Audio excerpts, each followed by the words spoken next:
What motor are you running on your kayak? How big of a battery do you need to do a river float? What's better, the NK300 or the NK180? That's what we're going to answer today, because there's not a question I get more than what motor I run on my kayak. Now, you might see that we've got the kayak all stripped apart. This is my Crescent Shoalie. This is what I would call my river kayak, but I've had both of these motors on both of my kayaks, which the other one's hung up in the rafters over here, as well as honorable mention to the XI3 motor.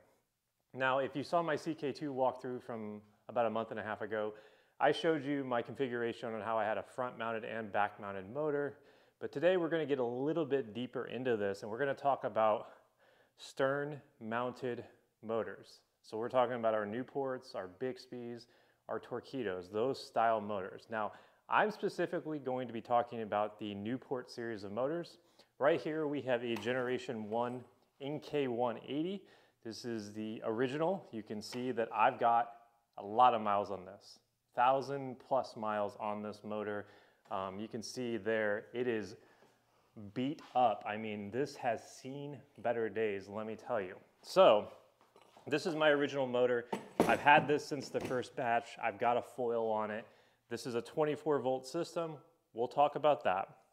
But here's the next motor. This is the newest addition to my arsenal. This is the Newport NK300. As you can see, it's in much better shape. I've only fished 2 tournaments with this one in particular. I do have a rock guard on it from Innovative Sportsman. This is a 36-volt system. So this is a little bit more of your beefier motor. This is substantially stronger than that one. But where does the speed come in? That's another thing we'll talk about, because it's a little deceptive. When it comes to kayaks and speed, it's not all like black and white based on pure power. So 36-volt system, NK300. It's a little bit heavier. It's definitely one of the trade-offs of it. So let's dive into some of the pros and cons of both of these and kind of give you guys a quick explainer on the differences between the two before we actually dive into each individually. So I've got them laying here in the Crescent Shoalie, and just for reference, the Crescent Shoalie comes in under 12 feet. The CK2 that I have up there is a 13+ foot kayak. I think it's 13.6. So if you've seen any of my content from previous things where I'm running the motors on this, keep in mind that hull length has a lot to do with speed. And the Shoalie is a fast boat. You know, it's right in that sweet spot, that 12-foot sweet spot. But I can actually squeeze quite a bit more out of the CK2 just because it is longer. So hull design, hull length, and weight is where you're going to see the most give and take when it comes to these motors. So right here, this is the NK300 up close. You can see it's a much beefier system, whereas right here is the NK180. It's much lighter. Now the main differences you're going to see here is the NK180 is a 24-volt system, and this is a 36, which means that if you want to run both of these and have them in your arsenal, you're going to need to have 2 different batteries. This is the 36-volt, 40-amp-hour battery. As you can see there, a Newport brand with Bluetooth. And then if you come over here into the hull, you'll see that we have a 24-volt amped outdoors 50-amp-hour battery for the NK180. So out of the gate, that's one of the big disadvantages here. If you want to have both of these in your arsenal, you're definitely going to want to consider whether or not you want to have 2 different batteries. So the pros and cons. NK300 is your more powerful motor, but that comes with a weight trade-off. It is a very heavy motor. It requires a lot heavier hardware. You might notice that my 300 doesn't have a steering triangle. That's because I broke the plastic steering triangle. As you can see here, this is what those look like. It is a plastic steering collar, and it is pretty fragile. So when you're lifting that really heavy motor, if you've got weeds on it and stuff like that, it's easy to break, and I snapped this bad boy right off. So I would suggest that if you do end up going with a 300, you get the metal one. There are some people that make them. I know Innovative Sportsman is working on one. But then we have the 180. Now this is the one I have the most experience with, but look how light this is. This is a very light motor. I don't know the exact weight, but I think it's like 15 pounds. Super easy to travel, super easy to pop on and off. It is my go-to when I would say 80 to 90% of my fishing, I'm using this. The big difference, the weight, you know, the 24-volt system is a little bit more friendly in my opinion. One of the big advantages to the 24-volt system is a lot of times you can get these chargers, which I do have one right here. You can get those chargers that work on both a 24-volt and 12-volt system. So if you've got 12-volt batteries for like your GoPro, you've got 12-volt batteries for like your depth finders and stuff like that. Really easy to just have one charger with you that will charge multiple things, because that's always nice when you're on the road, as much as I am. The weight is definitely a concern for me, and that's why I like this one. If I'm doing just, you know, your downriver float, the 24-volt NK180 just makes more sense from like a practicality standpoint, because it's much more simplistic. You're not going to be dealing with so much weight. You're not going to have any extra things. You can pretty much put it on your boat, plug and play, boom, you're on the water. Now, this is where it gets tricky. Where does the 300 come into play in the differences? So it is a much faster motor. It's got a lot more power. You know, the trade-off with the weight is you're just going to move a lot faster. You're going to get to those points. How much faster? We'll talk about that, but it's not as much as you would think. Really what you're mostly gaining here is going to be the torque and the power going upstream. So if you're doing a lot of single access style fishing, if you're launching in a river and then going upstream in like swift current, this is the motor you're going to want, is this one right here. You're going to get much more push to go up those swift rapids. I recently just got done fishing the Susquehanna. I had this motor on, it ended up breaking, I had to switch to this one, and it completely changed what I was able to do. This one is more than capable of going up like reasonable rapids, but if high water conditions, if it's, you know, a lot of flow coming back at you, you really do need the bigger motors, and that's where the main difference is here.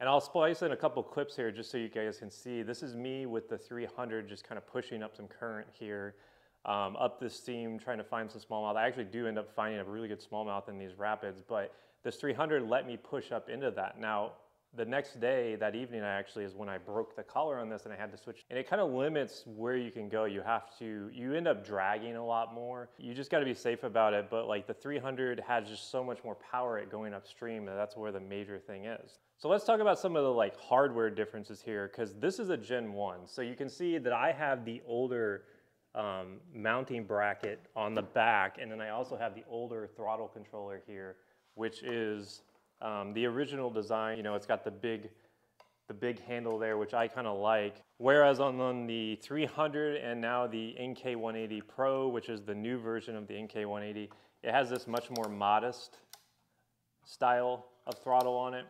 The NK180 Pro actually has a redesigned acceleration model as well. So that's something that I haven't personally had a chance to try, but basically it means that you can make micro adjustments. And that's something that I think is huge. When you're wanting to go 9%, you're wanting to go 9%. You don't want it to jump up to like 30%. And that's one downside to the 300 that I've noticed. Like if we're gonna talk about cons with the NK300, it's that it's really hard to kind of find that sweet spot. A lot of times I'll be wanting to just cruise really slow and I'll put it like that, and suddenly, boom, you're going like 30%. And that can be a little dangerous because it can whip you around a lot, because this has a lot of power. So when it accelerates, I mean, it is going. So something to keep in mind, like this is a powerful, powerful motor. It almost feels like you are literally running an electric outboard, because I mean, physically that's what this is. You know, it's a big, beefy unit that has a lot of power. So if you want something that's a little bit more modest, this is probably not the motor for you. This is gonna get you to the spot faster. It's gonna get you up those rapids, but from a control practicality standpoint, I think that's where the 180 really just kind of starts to lap it. Because the NK180 just is a more practical motor. You know, the 24-volt system is super efficient. You can run this bad boy for multiple trips. Like I have sat down and calculated how many miles I got out of it at like 30%, and it blew me away. Like you're gonna go a long way with this motor with a 50 amp hour battery. So something to consider. Like if you're not looking to get to the spot first, if you're not looking for that raw power, I really think it's hard to beat this 180. So as far as hardware though, like there are some changes. Like if you buy a new 180 Pro, it's gonna come with a throttle controller that looks a lot like this. And the mounting hardware is different. So they've switched actually over to a bracket style with a screw plate. And I don't have it handy right here, but you can see the old model here was this clamp lock, which you would slide this metal bar in through the steering hub and it would allow the motor to be lifted up and down, and you would just tighten it. So they had a lot of problems with break-offs, and they redesigned it to be 2 screws on each end, which I've got one of them laying around here somewhere. but all models of the new Newport motors come with that. I don't personally like it, so I actually use the older style model on both of my motors. This is the old bracket. The new bracket has holes like this, and I actually can get you a little sneak peek at that. This is what the new model looks like, where it has just a single hole right there and it just slides in. Whereas the older model has this drop down. And I have found that when you're on the road and you're rigging a lot, the drop down is much more convenient. So that is one of the trade-offs of the newer models. There was a lot of complaints that it was breaking, it was failing, and that's one of the tweaks that they made to it. So that's one of the downsides, in my opinion, of the newer models, is I just don't prefer this style of bracket. However, there's a lot of people out there that do enjoy it. As far as hardware, it's like completely redesigned. But let's talk a little bit about the batteries. So when it comes to like the content I make, everyone's always asking me about batteries. Right here, I have a 36 volt, 40 amp hour Newport battery. It has Bluetooth. It's a super slick battery because you can keep an eye on how much battery power you have. That is what I use for my NK300. And I have yet to run this out. I've gotten close on some really long trips. I've gotten upwards in that 17 to 20 mile range out of it. And that's a heavy use. So you can get a lot of efficiency out of the 36 volt system just because you can run it much lower and get to the places that the NK180 would necessarily have to run a little bit higher to get to, if that makes any sense. So that's one of the trade-offs, is like you're getting that raw power, but you're also gaining slight efficiency when it comes to distances. Whereas with this, you know, you're running a 24 volt battery. I run my NK180 on a 24 volt, 50 amp hour battery. Like I said earlier in the video, I have run that out 2 different times, and both times have been heavy usage and current, trying to stay upstream. So this is also a really efficient battery setup because you can get those multi-day trips. In my opinion, if you're gonna do long overnights where you're just going downriver, the NK180 really shines in the fact that I don't really have to take a lot of weight. My 50 amp hour 24 volt is much lighter than this 36 volt battery. The motor itself is much lighter. I can get 2 to 3 days out of it if I'm smart. Typically, I will not run this over. If I'm trying to make a big run and I want to get there fast, you will never see me go over around like 75% on the NK180. You just start to have diminishing returns at that point. But for the most part, I'm running this at 20 to 30%, pretty much all day. And you can get 2 to 3 trips out of that. So if you're doing like an overnight float where, let's say you're not going to be doing a lot of heavy usage of it, the NK180 is a really great option, especially if you want to have like that safety net where like, I want to do this really long float, but I want a motor just in case, let's say you need to motor somewhere really quick in the sense of emergency. That's where the NK180 shines, in my opinion. It's just a lightweight, all-around great package that allows you to have a motor to get some pretty good speeds out of it without really sacrificing much.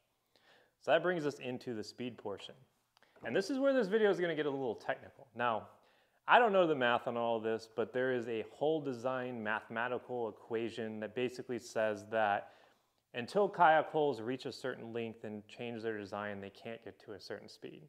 That is like the 4th grade way of explaining it. Basically, longer holes are going to be faster before factoring in weight, hole design, etc., etc. So when it comes to speeds, depending on what kayak you're using, depending on what setup you have, you're going to get wildly different returns. So this is the Crescent Shoaly. I have had a motor on this pretty much since I got it. I was one of the first people to put an NK180 on the Crescent Shoaly. I did it close to 3 years ago, or whenever the Crescent came out. Boom, one of the first ones I put on there. You know, there's a whole video up on the page, but I've got it run through the hole, wired all internally so that the battery sits in front, keeps that nose weighted down. That's a really important thing to do when you're running these, is to keep that. A little bit of nose weight will go a long way when it comes to speed. But I initially had the battery back here with the motor in the back, with me sitting here, all my tackle in the back, and it was riding up like this. So I shifted that battery to the front, did the through-hole wiring, and I can get around at top end speed with the NK180 in a vacuum around 5.3 to 5.4 miles per hour. Now my motor is a little bit on the older side. Like you can see that it's got some wear and tear. The prop on it is a little worn down. I probably need a new prop. But those are pretty solid speeds considering that this is a 24 volt battery. Now, when I put this 300 on it, that's where it gets a little tricky. The 300 has a lot of push, so you have to work on the trim on this. So since I fish rivers a lot, I tend to want to keep the trim pretty shallow, which is going to affect your top end speed by just a little bit here and there. It's really complicated. That's not really where I want to go with this video, but when it comes to top end speed, the more your motor is down in the water, the more you're going to gain. So you don't want that like cavitation where it's sucking air in, impacting your speed. I get a lot of that with it trimmed like this, but it's just so that I can go a lot shallower. However, when I have it up here on the CK2, which is my big long kayak, I can get top end speeds around 6.7 to 6.8, depending on my load. So you're talking about a 1 mile per hour jump on the CK2 from the 180. On the Shoalie, it's not quite as intense. I usually get around 6.3 out of this motor on the Shoalie. So you're looking at maybe half a mile per hour jump from the 180. But you are gaining that raw power, and like I alluded to in the video, that's a big deal. You may not gain a ton of speed outright in some scenarios, but when you're going upriver, when you're fighting currents to get to those spots those smallmouth live, the NK300 is going to help you climb those rapids.